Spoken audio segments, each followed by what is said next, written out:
Hello, Crossroads Witches and other interesting magical beings. Yeah, I'm going to say it again. I say it every time. I'm so excited to be here today, but I'm doubly excited because I went and found me a millennial witch. I know, I set a trap for him. Actually, Marcus comes up here to the cottage. He knows quite a few of the witches up here. And him and I were chatting, having a really dynamic conversation. So I asked him to come up here.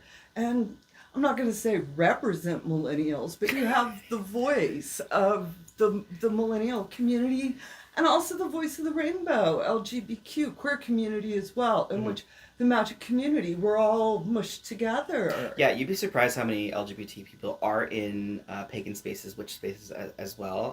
That was a big thing for me once I started going to conferences and meeting other covens and other people outside my own little neighborhood.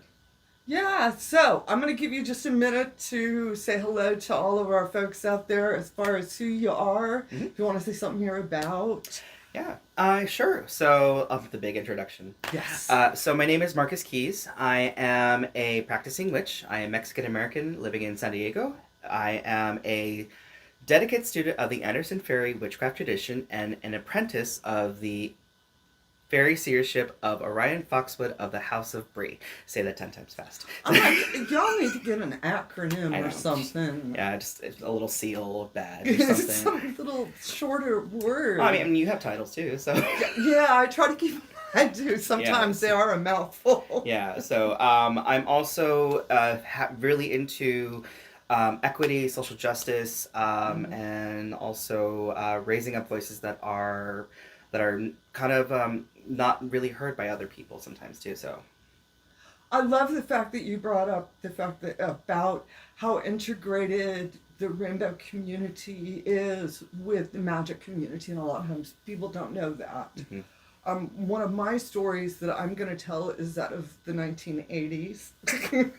When I was born. I know, this is Marcus's right now. Yeah. How far back are we going? Yeah, I wear safety pins to keep dry. You wear safety pins to look cool. Yes, we did wear safety pins. That was the thing. You put them all down your sleeve. Why we did that, I still don't know. But when I was in Charleston and I was part of a coven there, a group there, one of the things that we liked to do was after full moon, we would, we were in someone's backyard, we would go to a place called the Arcade. And I want to find out, any of you, which is a magical folk out, if any of y'all from Charleston know this place, but it was the gay bar. And it was around the corner. If you were in downtown Charleston, you would go down the alley and it was just a little light above the door.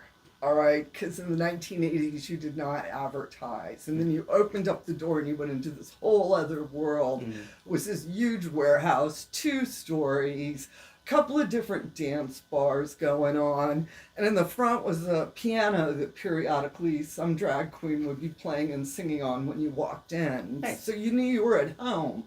But with my story is we have to, after full moons, full regalia, still dressed up as witches, we would go to the arcade, go in and be like, "We're witches!" And everybody would be like, "Yay, that's good for you." And that was it.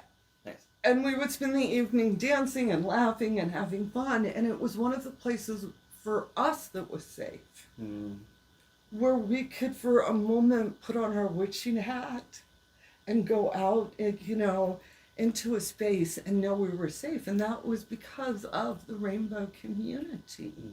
And I think it's so important that a lot of our witches really do understand how the LGBT community has been there for magic folk. All right, because right now we got some situations where magic folk need to be there for our rainbow folk and making sure that they have safe spaces. Yeah. Over the past couple of years now, because Pride is a big celebration in almost every city. It started in the 1960s after the Stonewall riots. Queer liberation grew from there. And now it's become kind of like a staple in every city to celebrate either during the summer or whenever it's, affordable for the city. San Diego does have, I think, the second largest, biggest celebration.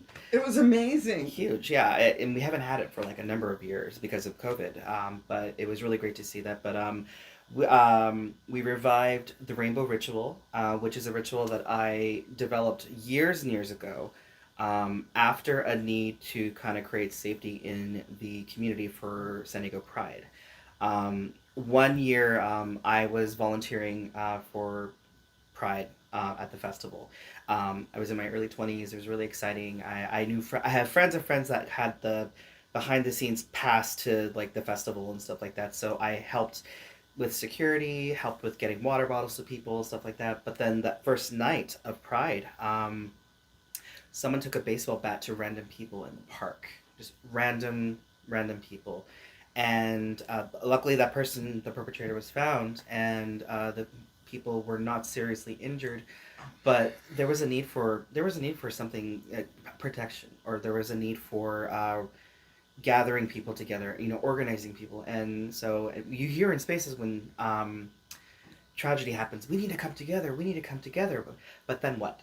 Right. Yeah, so Right. so I found all these other queer people, lesbian, bisexual, trans folks, other people of color, that were witchy, that are pagan, Wiccan, Golden Dawn, all the different titles that you want to call them. And I asked them, please come to this ritual, or I need you to stand as this person in our ritual to represent this. And we met at a restaurant right in front of the rainbow flagpole. I wanted to use the flagpole as an antenna to basically cast a net, because it's an antenna coming out of the ground, literally, so you can literally shoot things up. That's a tip. And then it also stands at a crossroads. Our rainbow flag in Hillcrest stands at a crossroads, so a place of immense power. So gathering these folks, we called on aspects of the rainbow, the original flag for Pride, calling on ancestors, calling on our deities and spirits that we work with, and ask for safety and protection. And knock on wood, but we haven't had. I mean, it's great that we haven't had issues. I'm not saying it's only because of the ritual. I mean, there are also other people in organizations that keep things safe, that keep things tight, and we find people before something happens. But I think if we also focus on our energy to protecting people, Absolutely. along with the other fun malevolent stuff, Cover all your bases. cover all your bases. Is what you're talking about doing. No, of course, I get you're not going to sit here and take credit saying it's because we did this working. But I do believe the working helped. Mm-hmm. Oh, yeah. All right, it added energy to it. And it also gave, like you said, that antenna going out there, sending that out. Mm-hmm. How important that is in the community right now. Especially to not only for people who are celebrating, folks that can't, that may be stuck at home, that may not have a safe space, elders who may not have connections or other people they can go out with, young kids who are not ready to come out yet because of safety issues and things like that, or even across the border. If over in Tijuana, if there's folks that can't come over for some reason, Right. Lots of reasons there, and everything.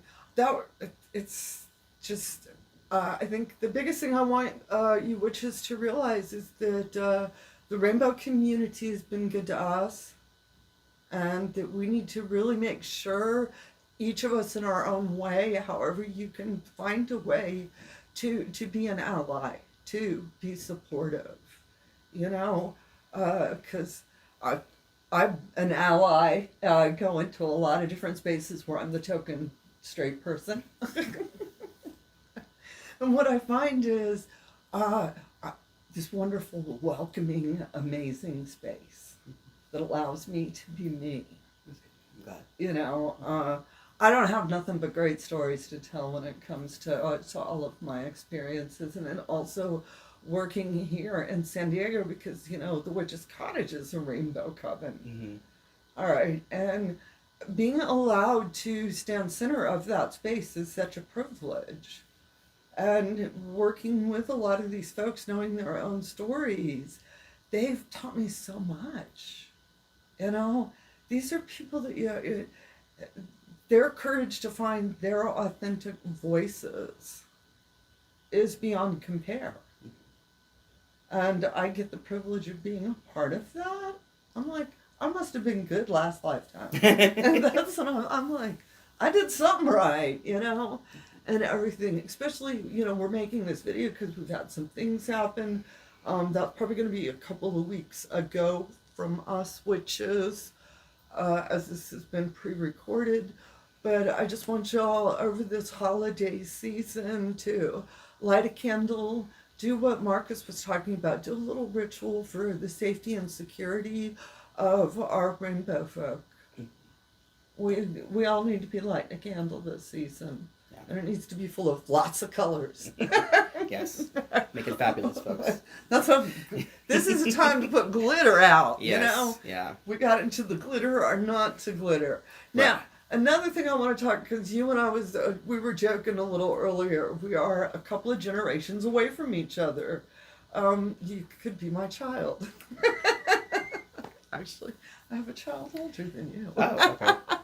I am the baby in my family, so.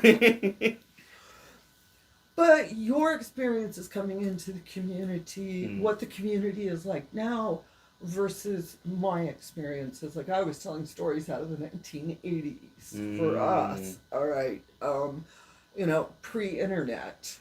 You know, the way we found each other was in bookstores, metaphysical shops, or what was it? The Witches League of Public Awareness was a group that put out a quarterly newsletter, and they mailed it to you. And it was like 3 pages that would tell you like different conferences, gatherings, things going on in the magical community here in America. And I remember you had to send in $2.25 and 2 stamps. And that's how we stayed connected. How do you stay connected in today's world?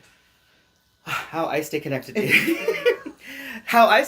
is through TikTok. No. Well, that's true. That's true. You're absolutely right. Yeah. Yeah. Social media, TikTok has been a huge boom, especially for the witch community, because of the, you know, you can do filters, you can do series, you can do advertisements of yourself and stuff like that. You can document your progress of what you're doing in your own practice.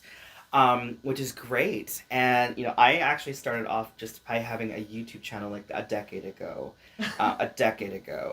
I stopped because I was very ambitious, and I had my teacher kind of pull me back and said, you know, like, hey, you know, some of your stuff, you know, is great, but at the same time, you know, we want to make sure that you're, you know, representing yourself well, but also you're representing the community that you're working with as well. Because there are, I'm sure I don't have to explain how many people online have brought in misinformation, or they're appropriating cultures that are not, you know, they're not from, and it messes things up. I know, right? You know, who knew? Yeah, right.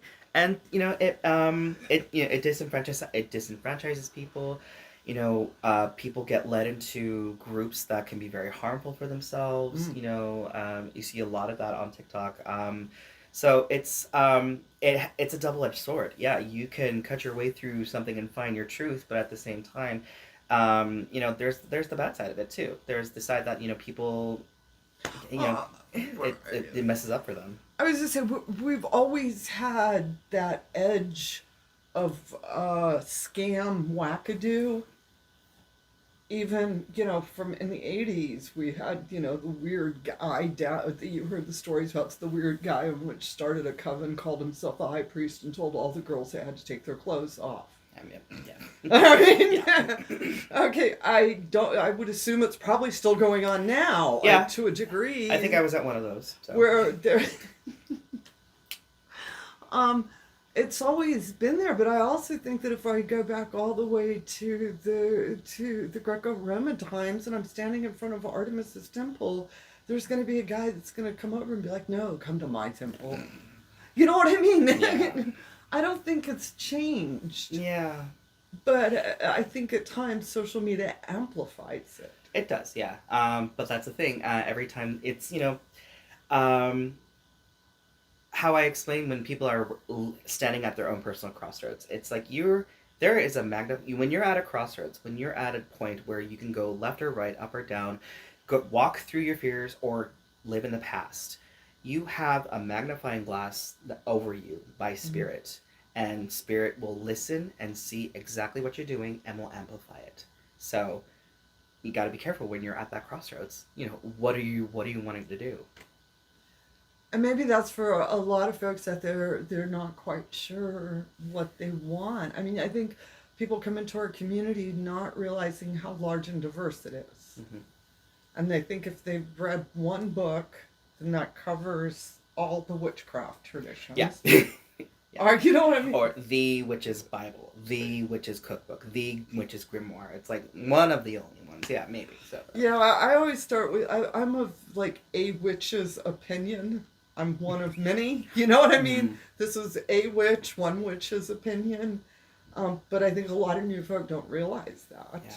I actually started with Scott Cunningham's Crystal Gems and Metal Magic. And it came to me in a very magical way. I was 9, and in the 1990s, and and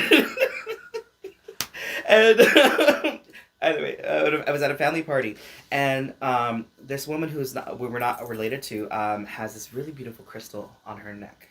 And I said, it's really pretty. And I asked her if I can touch her crystal. She's like, oh, yeah. So she leans over. And I said, wow, it's really pretty. I wish I had a crystal of my own like that. And then she said, oh, are you coming to your family member's house tomorrow? Because we're Mexican. We don't have just one party. And I'm like, yeah, I'm going to go over there. Like, okay, cool. I'll bring you your own crystal tomorrow. So lady was not there. She did not show up. I asked my tia, like, hey, do you know who this person is? She looks like this, and she had a crystal. And she said, oh, well, someone left you a bag. And it was a leather pouch filled with crystals and stones and minerals. Ooh. And crystal gems and metal magic. And that was actually my introduction to magic completely. Learning about the elements, learning about how stone healing works. And crystal healing back then in the 90s was huge. Yes, yeah. Yes. We had just found out about it. Over the decades, I've seen where we have our different trends and different flavors, things about it. And that's where, yes, crystals were becoming very big then. A lot of it was new information for us. Mm-hmm. So much of the previous generations, we were limited by the information we had available, the books we had available. A lot of the books that you guys have access to, you don't even realize. Mm-hmm. Well, you only learn how to do research when you get into like college. I mean, at least I did. But Yeah, I'm just like, because I'm thinking when I was a young witch, I would have been in my early 20s. I drove like 150 miles to a university library so that I could read one of the grimoires. Damn. We didn't have them online in PFD where you can download it and it's been translated. Mm-hmm. We had to have the translated copy next to the original. And then you could compare and see them. But we just didn't have access to the information that your generation does. And so how do you at times filter through it? It's like you guys have too much. At points I don't think we got enough, and now I think you guys have too much. I look at it two different things. If I need to look up a subject, of course I'm a very visual and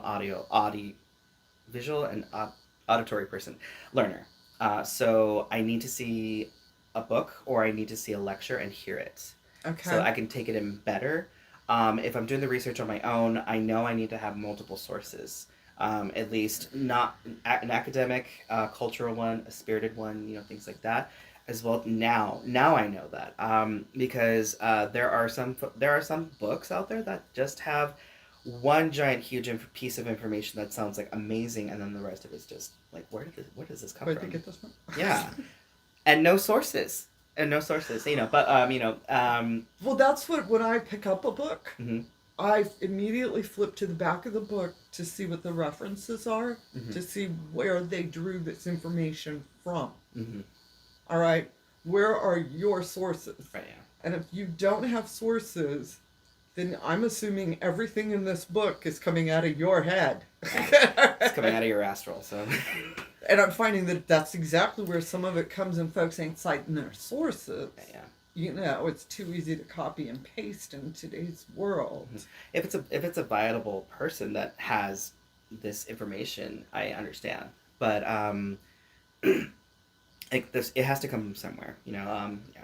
It came from somewhere, and that's where I see a lot of things get taken out of context, like you were saying, put on the internet. And you can go to some of the different websites, and it's like the same copy and paste information. Oh yeah. It's the same thing with Etsy. There's so many sellers that have similar items. Like I make these. I'm starting to make these on my own now. I have my own website, but if you go to I would say give a shout out. We're gonna make sure y'all get an opportunity to see what Marcus does. Yeah. There's and this is no hate to Etsy or any other maker or seller, but there's so many other people that do the exact same thing, and it's hard to you have to market yourself a certain way in order for for this product to be sold. Oh. But then at the same time, and I just saw this on from another YouTuber, the number of people that sell like demon pacts or spirit spells for like thousands of dollars or hundreds of dollars, and then people buy it at the same time too. But you never see the person who is actually doing it. You never see them actually conduct a ritual themselves.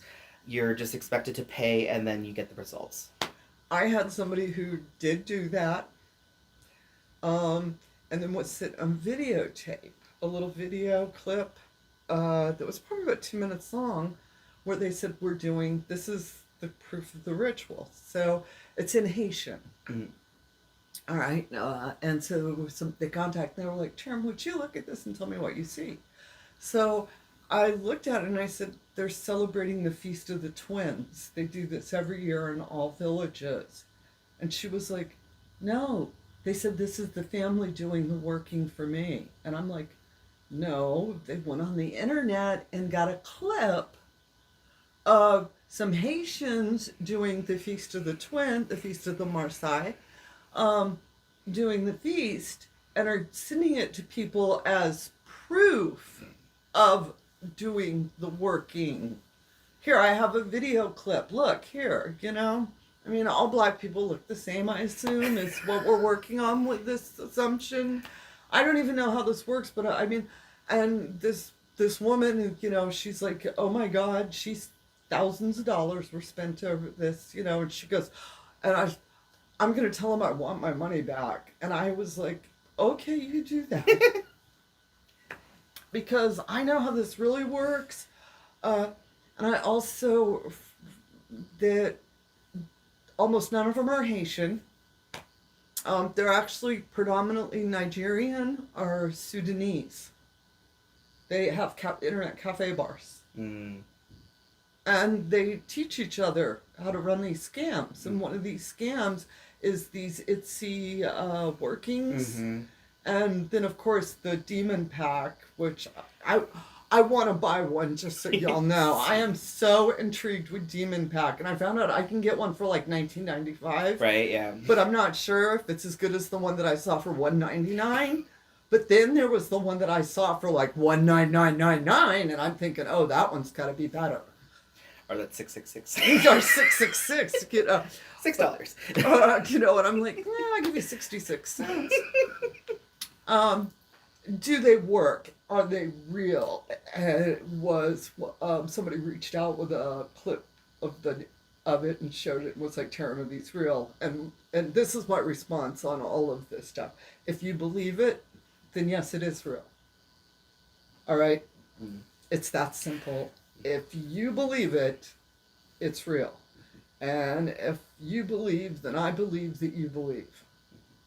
I've seen tons of people actually online, especially Instagram, other workers, they'll offer, and again, this is no hate, but please don't hate me. Don't cancel me.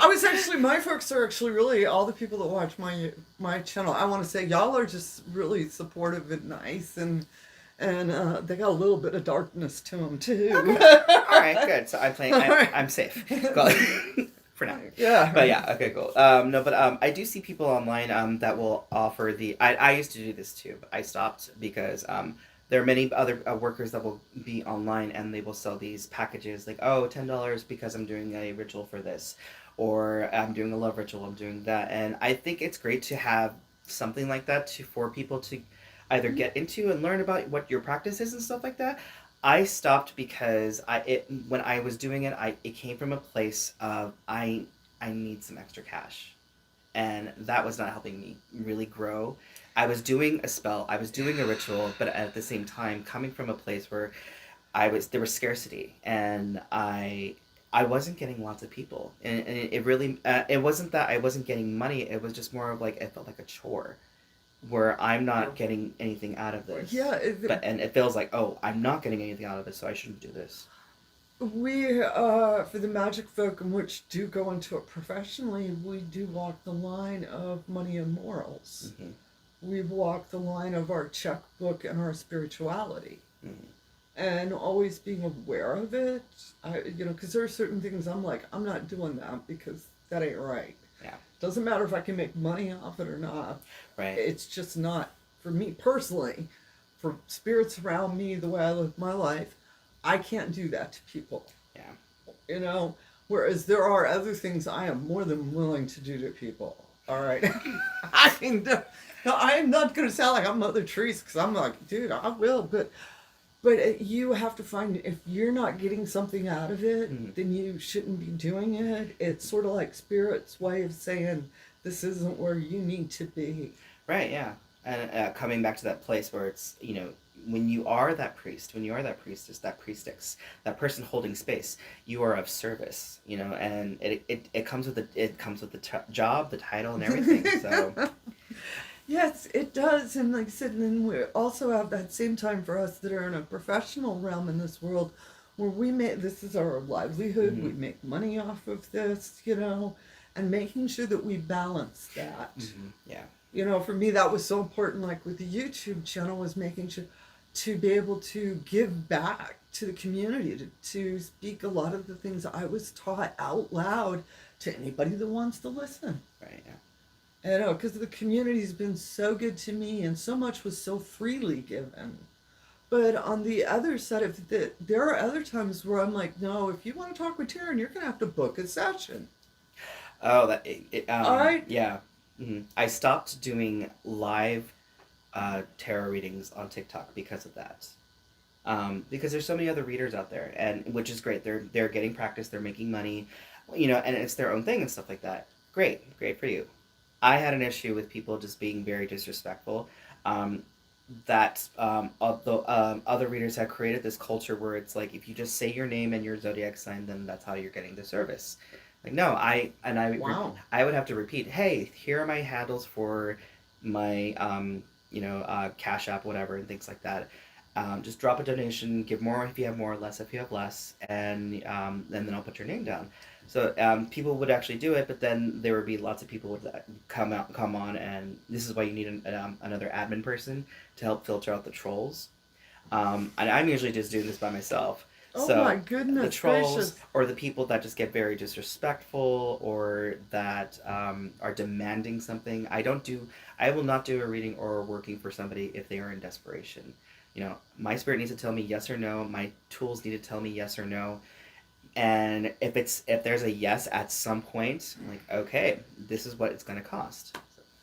That reminds me so much of Papa Nico, because he is very much like that as far as like when someone comes into the shop to get a working done or they're doing a service, he takes a couple of minutes to and I mean I've seen many a time him say no. And and he's like, it's not right. I do have to say that Tommy, my teacher Tommy Starchild, did have to fine tune a lot of this in me. So it's been developed over a number of years. It's not just I found this out yesterday. No, we all slowly develop. Mm-hmm. Who we are, the witch you were in your late teens. I often think about who you were at 19 and who you were at 29. Oh my God, I was a mess. I was a mess at 19, yeah. But yeah, but it was a beautiful mess. Thank you. You should be a mess. But we go through these different times. You know, I sit here sometimes talking about, oh, you need to do this, this, and this. Like it's easy. Mm. And let me tell you the story where I had to press the button 7 times to really figure out that it doesn't work. I'm a repeat offender. I'm one of those slow learners. You know, it takes me a while to slowly, and I'll be like, wow, this really doesn't work. Maybe I should do a different type attitude. But over the years, where now I'll be like, all right, this isn't working. I'm going to drop it and walk. You know, and used to, I would have stood there determined to make it work. Right. You know, and that's the one thing, all you witches, I know I've got some of you young, beautiful witches out there. The best is yet to come. Oh, yeah. Yeah, I would say if I did not have this teacher that I've trusted with my life over the number of years, I would not be here right now. I would not be the person I am today. When I came to them asking, I want to learn from you. I wanted to learn from Tommy because I found someone that was, someone in the community that was strong, that was, I could recognize him easily, but like, it's like... He walks the walk. You see something about them. He's talking, he's walking. Exactly. You know, like what's a good teacher? He's living it. Yeah. And getting to know him over the years as a friend, as a student, and then having to go through my pitfalls, you know, and then still being able to pick me up. I was just gonna say, yeah, I've made Nico. I've been sent home from the shop because I got a little up in my. This was years and years ago. I'm sitting here telling. So this is back to stories in the '90s, where I got into it with him one time and was just decided I was going to tell him what it was about, and he told me to go home, and he would call me when I could come back.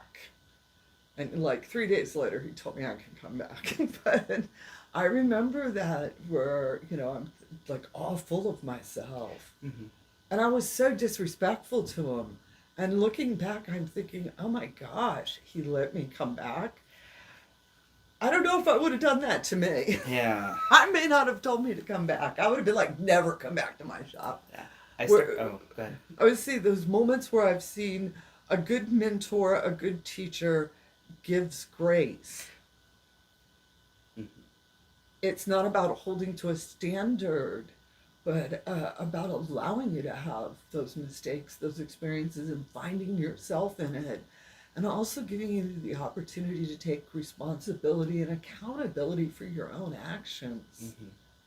You know, I think that's the biggest thing, and that's what I try to hit to the people now. Because even I'm a mentor to several folks, but at the same time, I have a mentor too. All right, you should always have folks around you. And I find a lot of times the folks in which I work with, they're my teachers. I learned so much. I've learned so much from the Rainbow Cottage here. This coven, they have really just shown me a lot of new doors. Yeah. You know?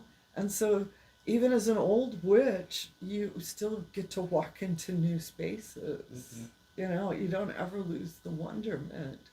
But for now and I want to get back to, how do young witches, is it important for you to have a social media community, or is it important for you to have a physical community?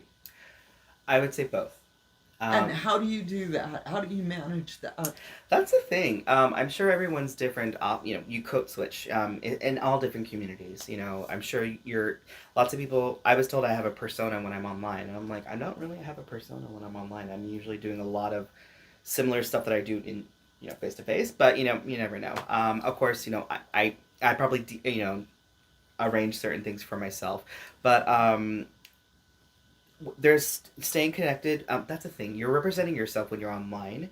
When you're in communities, you have to be open and vulnerable for a lot of stuff.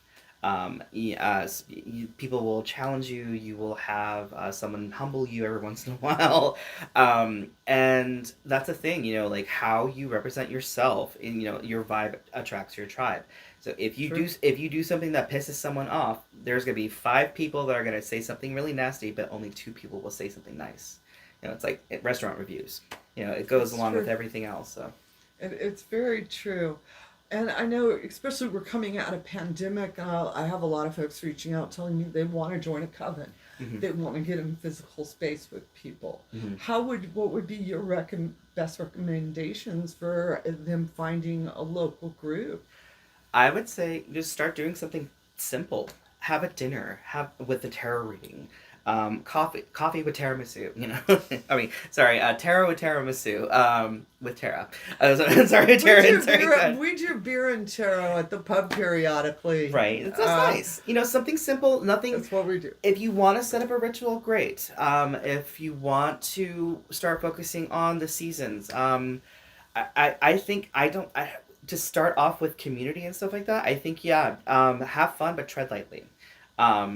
Just to basically get to know other people and their motives and things like that. Like I said, you're representing yourself when you're online. So there may be 28 other people that may know me already, personally, but then when I'm out as, Marcus Keys or Puck, because lots of people know me as Puck, from PantheaCon and things like that,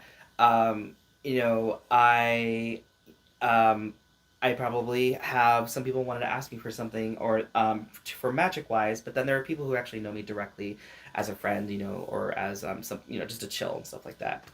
And I know I have a lot of new people that are wanting to find a local, group and everything, and they're always asking, how do I go about it? And I always tell them, go to a local metaphysical shop, ask them if they know anything going on local. I don't think the Facebook groups are as effective as what they used to be for networking. I say that, and then somebody's going to send me a thing going, no, in this town, our Facebook group does all these wonderful things. So there probably are out there. I just know our San Diego Facebook group, nothing happens. Yeah. You'll put out an invite and nobody responds. Yeah. I don't have an answer for that. So I don't have an answer for that. So if you have it happening to your group, no, it's happening for us. Yeah. I think I know many people are very Zoom fatigued. They're tired of the virtual stuff. You need to get into physical realm, even as a solitaire. Mm-hmm. If you don't ever want to join a group, at least come meet folks in the community. And you had mentioned PantheaCon. Mm-hmm. We have gatherings, we have conferences, we have festivals, we have weekend getaways. Mm-hmm. We have, what else do we have? Retreats. Mm-hmm. Yeah. I think we got all the words. Oh, yeah. One of the spaces I originally started in was a Radical Fairy Gathering, a queer hippie sanctuary. Oh, now that sounds like fun. Right. So I did learn, especially from Tommy, because Tommy is my mentor. I learned many different things from him, just about his past, about developing your own stuff. And it was really amazing. It was really healing and stuff like that. Then I moved on to going to conferences. I'm sure there was going to be a lot more now since we're coming out of the pandemic. One of the ones that I presented at was PantheaCon, which slowly dissolved, and now another group has come in called Between the Veils, and they have actually organized more people to present and other voices to talk about magic and things like that. I got to go to PantheaCon the last couple of years as it was sort of dissolving, yeah. And which is normal. I want you witches to understand our festivals, our conferences, and all sort of have a life cycle, where the first couple of years it's like small and getting itself together, and then hopefully it takes off, it becomes popular, and it will go for a while. Yeah. But I think what happens is that the powers that be behind it are either tired, wore out, life happens, jobs change, you get divorced, whatever. life happens and they lose their main players. Mm-hmm. And when they lose those main players, then as one is ending, just like you said, Mm-hmm. it allows space for another to begin. Mm-hmm. Yeah, You that's right. know, the conferences are really a lot of fun because typically they're in a hotel conference type Or the environment. woods. Yeah. You know, no, they typically, if it's a conference, Mm. it's in the hotel thing. If it's a gathering or a It's festival, in the woods, yeah. then you're in the woods. And if it's a retreat, then that means we're in the fancy woods. Mm. Or at least this is what I've learned. Glamping. Yeah, this is what I've learned. When people, I'll be like, I know what to back for this word. All of them are fun. Mm-hmm. And it's to get out and experience. And I like you as a solitaire, like I don't know anybody. I'm afraid. If you get into the conference, you walk down the hall, you will meet people. Mm-hmm. Oh yeah. All right, your best friend could be standing there waiting for you. Mm-hmm. All right, and how important it is to have the courage to get up and get out there in the community, Mm-hmm. meet and greet these folks, and sit and chat. You know, that's where we are. Our best information is when we're telling each other stories. Mm-hmm. Yeah, true. Yeah, I think just holding space is just even enough. You know, you don't have to be holding a ritual. You don't have to be cleansing. You don't have to do readings. You can just sit and chat. I think that's where you make magic. That's where, for me, some of those dynamic conversations where we're sitting in the corner, you know, of the lobby, and there's 4 or 5 of us, and it's like this really dynamic conversation, and you walk away from it feeling more charged. Right. Yeah. Yeah. This is from Pantheacon, but my friend Tammy, I met her at one of the presentations, and then she had her son with her. Her son was 10, I believe, at the time. Little rambunctious, blonde, kid, and he just happens to sit next to me, and then he's just chatting with me the whole time. I'm like, kid, I'm like, okay, kid, cool, and so I'm just like acknowledging him and just like saying, oh yeah, and then telling him, hey, we gotta go do this. You wanna come with me? And like I'm like, I don't know this kid. I don't know this parent. And every year that I came back, they both came back, and then Tammy's son outgrew like a little bit after a year after year after year until he outgrew me, and so he's this man.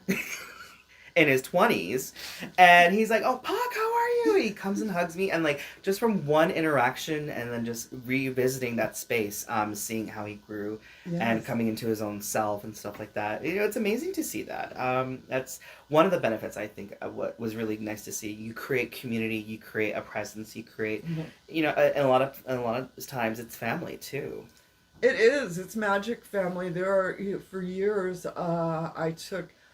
we would go to a place, Dragon Hills in Georgia, and like you're saying, for like a decade, we were there every May. We went for the Beltane fires, and the same groups would go, and their children that were this short are now here. They're now here. And several years back, before I came to California, I went to the last one, and I had a young woman walk up holding a baby with the Miss Taren, and I was looking at her just like, oh no, you are not old enough to be holding a baby, because I remember her as the little one that had the fairy wings that would run around. It's like you're saying, I met her when she was this young, and slowly over the years I watched her become a young woman, get married, and have a baby. And having those relationships are so important to us. When you start going to these events and you go back to it year after year, these become your magic family that you get up with. A lot of times you're like, yes, you should always go to the classes and workshops, but it's more about the community that you're going for. I do encourage go to the classes and workshops. Yeah. I always tell folks, because I'm like, do that, but in the meantime, go to all the fun parties. Mm-hmm. Yeah. I do want to bring back one point, though. The reason why conferences and groups kind of dissolve or slow down and, dismantle, when I work in public health, and so community organizing, it takes a lot of effort. It takes a lot of work. you're creating a board of people, a president, a treasurer, a secretary, someone to do fundraising, someone to do advertising, and you may need money to actually create a space to rent through your county. San Diego Pagan Pride, I miss our festivals, and we have yet to have a board right now to actually create another Pagan Pride Day, to have those classes, to have make those connections. There's a bit of me that wants to help start that, but at the same time, I can't do that alone. I can't do it by myself. It takes a group of the right folks, all right? Because anytime you go to any of these gatherings, anytime there's any type of an organized event, there is a group of people who are volunteers, who are tirelessly, selflessly, and like you just pointed out, in regards to money, where a lot of them put their own money into the game because they need the startup revenue, knowing they're going to get paid back later on, but you still had to have the seed money to get these things going. Because if you can't do all the fundraising, the money's got to come from somewhere. Right, yeah. All right. So when you see these organizers and people, please be kind to them. Please give them some grace. And if it's not going exactly the way it's planned, be kind. Be kind, because they did want it to go well. They had the best intentions, but sometimes life happens with it. All right, and like I said, we do have some great events coming out this year. You're going to be in an event this winter, yeah. So in February, I will be presenting Key Magic. Again, my name is Marcus Keys, so I work with keys. And I will be presenting at Convocation in Milwaukee. So it's my bread and butter. It's the one thing I'm writing a book on. I'm just like, February in Wisconsin is what I heard. I was like, oh no. No, I know, yeah. I was like, but it's indoors. Yeah, it's indoors. So you don't have to do any of that. It's supposed to be a really great event that they put on there. Yeah, it's more revolving around occult and esoteric practices. I was invited. That's the thing. Once you get to know other people there, your name can be recommended for different things, to either organize, to help an event, even present. I wanted to actually. Pantheacon actually helped me with this, but they were looking for new voices. They were looking for other people to basically talk about their practice or some system of magic, and I just happened to start to develop this about 10 years ago, and it just grew from there. So I presented almost every year. I presented last two before Pantheacon ended, and I was invited from a friend who presented at another conference.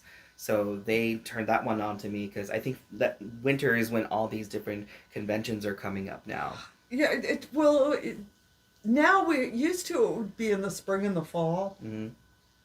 Is when I can remember us doing things, and that was like as far as festivals and conferences. But now we seem to be more year round, and it just depends. Yeah, true. I mean, because it's like I'll be at Mystic South. If you all would like to attend Mystic South in Atlanta, Georgia, is in July. Myself and several members of the House of Witchcraft and the Witch's Coven, we are going to be there. I need a good vacation, so I might take you up on that. And that is they've been doing it for a couple of years, but it's the first couple of years is sort of under the radar, but now it's becoming a larger event. They're getting a really good reputation, and so I was like, I want to go. I'm ready, like you said, Zoom fatigue. Oh, right, yeah. I'm tired of quarantine. I'm ready to go have some fun and go to a good cocktail party. So I'm looking forward to it. I can encourage all of you, which is look and see whether local, a lot of our towns, like Marcus was saying, they do have the Pagan Pride events. So you might have a local event right in your own backyard. We also have larger conferences. Start getting online, looking around, and ask folk, who all's gone someplace and what did they think of it. And before we end this, I want him to talk about his candles. Yes. These are really nice quality, so I am going to give these a shout out. So I've had my website, marcusskeletonkeys.com. up for a number of years. I've It'll be right below there. Oh yeah, there you The magic. go. My divination system. I do, and this. I do readings. That was kind of like my bread and butter. Um, I basically read people with a set of keys that I have, like how people throw bones or shells. I started working with keys as a way to make talismans, wrapping them with stones, selling them on I Etsy. love this. I think it's like a bone reader. Yeah, it's very. It's the same way of doing it, just with these tools. Right. And then I love it. And then this will basically give me the diagnostic of where people are at by casting them. And then with cards, this is a deck that's given by my teacher. This is the H.o.W deck. I follow up with as the prescription. And then a candle might be involved. I'm doing a lot of figure candles lately because it's visually appealing, things like that. You could do a lot of work on this. But yeah, I make candles. I do spell bags. I do things every kind of seasonal stuff like that as well too. And I also present on key magic as well too. I have been writing a book for the past couple of years slowly because I want to make sure that I have a good amount of wealth and information behind it. Yeah, that's a bit about me. So if you're interested, just go to marcusskeletonkeys.com, or you can follow me on TikTok and Instagram at @the_skeleton_key. Because there's so many other skeleton key people. I'm so sorry. Goodness gracious, folks. Is there that many skeleton key people? Yeah. Well, you have to be unique in some way. Oh, okay. So you're your handle. I know there's the Queen of Skeleton Keys. I know there's a Skeleton Key Man, and there's tons of other people that try to scam by using your name, and so it'll be like Skeleton Key 1, Skeleton Psychic Key. I've had a couple of little issues, and as anybody, if y'all know my folks, I do not offer any services. You will never ever see me advertising, doing any workings, readings, anything. I do not do any services. In any way do I ever reach out and tell somebody that I think you need something. I don't do that. In fact, no practitioners do that. Let me just say, in general, this is something that's happening in our community, these dummy accounts where they're making up and saying, hey, I'll do a reading for you. My ancestors led me to you. Oh, yeah, my ancestors led me to you. If you would like to book a session with me, I do witchy life coaching. You can go to houseofwitchcraft.com, press the schedule button, and it all happens magically. But be aware when you're dealing with folks that you make sure you're dealing with the real person. Mm-hmm. And that's easy enough to find out in today's world. A couple of quick clicks and everything. Yeah. Read about the tradition, read about their work, read if they've been in the newspaper, the news, things like that. And I do want to say these are beeswax candles. And y'all know I got a weakness for a good beeswax candle and everything. So please go check out his website. Of course, any way we can always, promote our community, shop within our community, all right, give back to our community. The way to do it is through supporting our folks, all right, witches? I want to thank you, Marcus, for what a wonderful chit chat. I hope you all enjoyed it, and we'll see if we can get Marcus to come back up here and chat with us again. Yeah, lovely, yeah. All right, witches, get out there, fly those brooms, have a bright, sparkly day. You know it never changes. It's always the same. Amen, blessed be, Ashe, and A-bo-bo.